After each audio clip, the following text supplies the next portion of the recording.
Morgane. Alors oui, il y a des rencontres qui sont... Alors c'est une rencontre téléphonique, à la base. On me dit, tiens, il y a quelqu'un, encore une fois, quelqu'un qui... Donc, elle nous vient de Valoris, de l'église de Cornstone. La première fois que j'ai entendu parler, son accent, et j'ai aimé son accent, c'était trop beau, quoi. J'ai remarqué tout de suite son petit accent. Alors, elle vient de loin, de très loin. En fait, dans le petit groupe d'artistes, on a 4 continents. Sur 5, c'est balèze, hein? Voilà, 4 continents. Elle vient de très loin, tant physiquement que spirituellement. Elle nous vient de Chine. C'est pas beau, hein? Elle vient de Chine.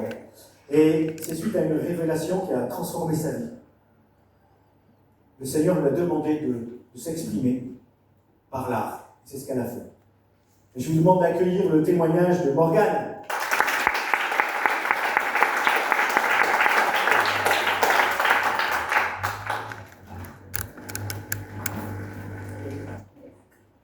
Bonjour à tous et toutes. Ok. Je vais justement lire ces petits un peu plus fort. Ah! Ok, d'accord, comme ça, on m'entend. Vous voyez, c'est ça les ajustements avec Dieu. Nous on parle, vous entendez, c'est bien déjà.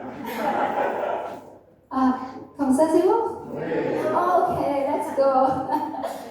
Ok, donc du coup, je m'appelle Morgane et puis prénom chinois, elle s'appelle Wang Kunqiang. C'est un peu compliqué. J'étais née à Xi'an en Chine. C'est une ville culturelle, vraiment beaucoup d'anciennes histoires, monuments. Si vous voulez, c'est la racine de la Chine qui est, pour la culture chinoise, c'est une ville vraiment culturelle fondée sur toute la culture, la poésie pour la Chine. Donc voilà, je suis née là. Et en fait, je me suis élevée par la culture traditionnelle chinoise. Et à la fin de mon étude, comme un docteur, parce qu'en Chine, ma famille était pas chrétienne du tout. J'ai une famille médecin de génération en génération passée. Donc en Chine, si tu voudrais regarder un docteur, surtout il faut chercher quelqu'un qui a la famille générationnelle non docteur. Voilà. Et donc je suis née comme ça. Normalement en Chine, je devais hériter le travail de famille parce que j'étais la 4e génération pour la médecine chinoise. Donc du coup, je suis née comme ça. Normalement, on devait écouter papa pour continuer mon chemin, pour marier, pour être, hériter le travail de famille. Par contre, là, je l'ai senti vraiment pas très bien parce que je sens pas moi-même l'intérieur de moi. Et donc, dans la 2027, et dans la fin de mon étude comme médecin en Chine, et j'ai rencontré mon mari. Et mon mari, il est français. Il est vraiment passionné pour la Chine, pour la culture chinoise, pour la langue même.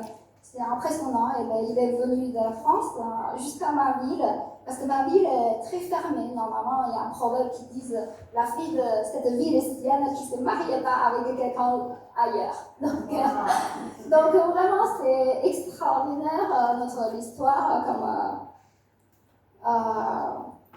couple. Et après, on s'est mariés. Nous sommes déménagés ici en France, là, à Côte d'Azur. Et on est au début très heureux. Et puis, mon mari et moi, tout de suite, on s'est mariés, on a des enfants en 2027. Et par contre, quand j'ai vu mon premier, pas longtemps, je commence à pleurer beaucoup profond de moi. Je trouve par l'instant, je me sens perdue parce que je me dis, je ne sais pas parler le français. Et mon mari travaille, il ne peut pas m'aider. J'ai mon enfant et vous savez, en Chine, c'est la famille qui élevait les enfants avec les grands-parents et les cousins. Mais je me sentais tellement perdue. J'ai envie de rentrer de la Chine, je pleurais tout le temps. Je dis, Seigneur, c'est pas possible, je suis dans le moment où je ne connais pas Seigneur, mais je connais dans mon cœur, il y a un Dieu qui entend. Et par contre, le moment en Chine, comme vous savez, il y a beaucoup de idoles, de temples, donc bon, je ne sais pas à qui je pourrais accrocher. Et dans la fin de, comment on dit, cette époque, quand mon fils il a eu 12 ans à peu près, et 2011, en novembre, j'avais vraiment envie de partir. Je dis non, j'ai envie de rentrer chez moi, je ne vais pas rester. Je ne peux plus, je pleurais beaucoup. J'ai dit à ma maman, j'ai dit j'arrive pas.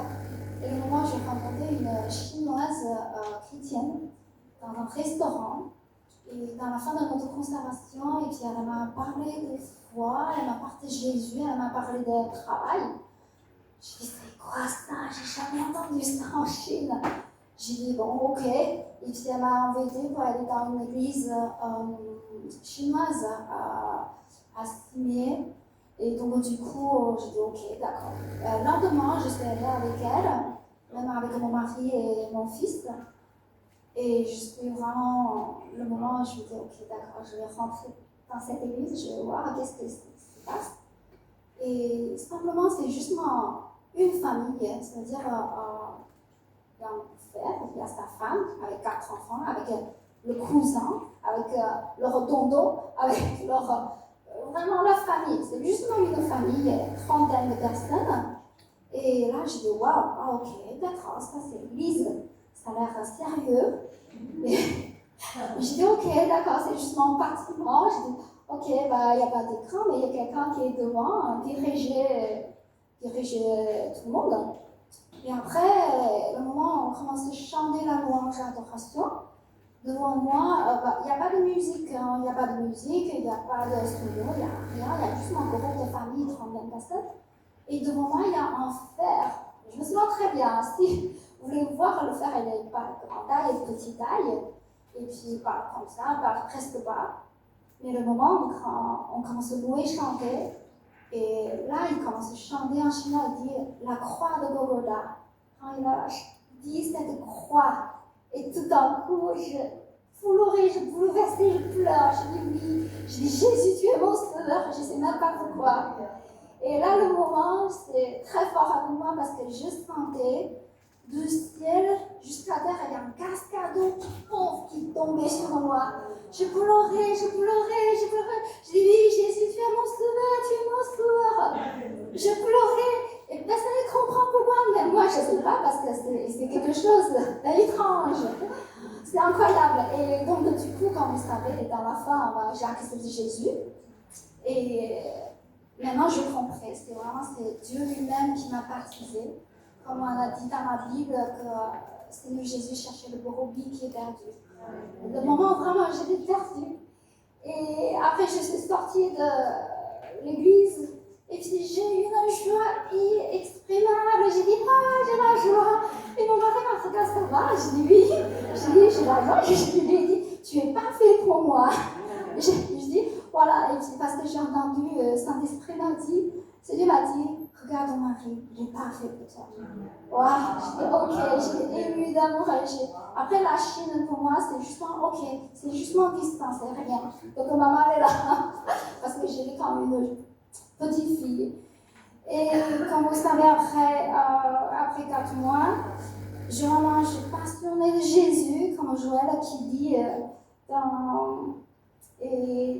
dans Joël 2, verset 28, il a dit qu'après cela, je répandrai mon esprit sur toute chair.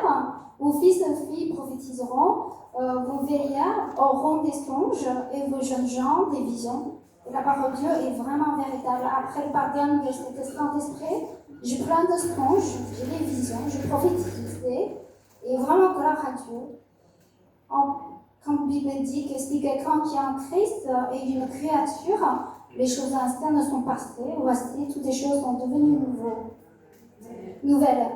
Et donc, Corinthiens 5. Et bien, je suis passionnée de lui, et je suis devenue vraiment amoureuse de Jésus.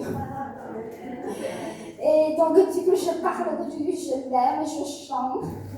Bon, il est jaloux ça, mais je continue par de Jésus tous les jours de ma vie avec la joie. Je parle de Jésus dans la famille, dans l'aéroport, dans le magasin, partout je parle de Jésus. Je dis Jésus, waouh! Et je témoigne, je suis passionnée de la Bible. Et là, l'église, j'ai tellement aimé l'église là. cette atmosphère de famille. Je sentais vraiment, waouh, j'aimerais rester toujours dans la famille de Dieu. Et voilà, toute ma vie pour, cette passion, comme j'étais devenue folle pour Christ.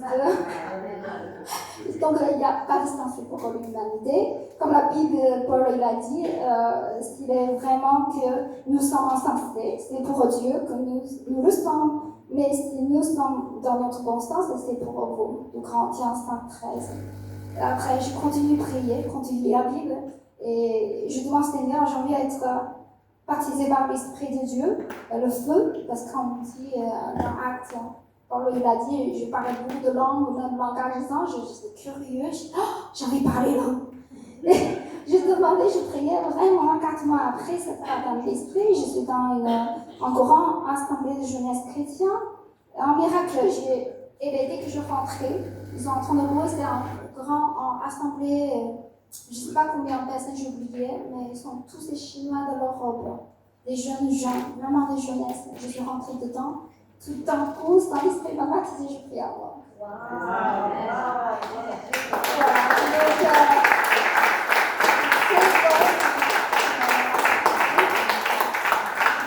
Encore un peu du bien fort. Alors. Quelqu'un a dû parler, elle a bien parlé, un temps minuté, mais elle était partie. Là. Le Seigneur, vous voyez, on n'arrête plus quand il est parti. En fait, ce qui s'est passé aussi dans sa vie, c'est que le Seigneur l'a amenée à agir. Et elle est partie, et aujourd'hui elle est peintre plasticienne. C'est les débuts pour elle, mais on encourage tous ceux qui se lancent. Il n'y a pas de limite pour le Seigneur.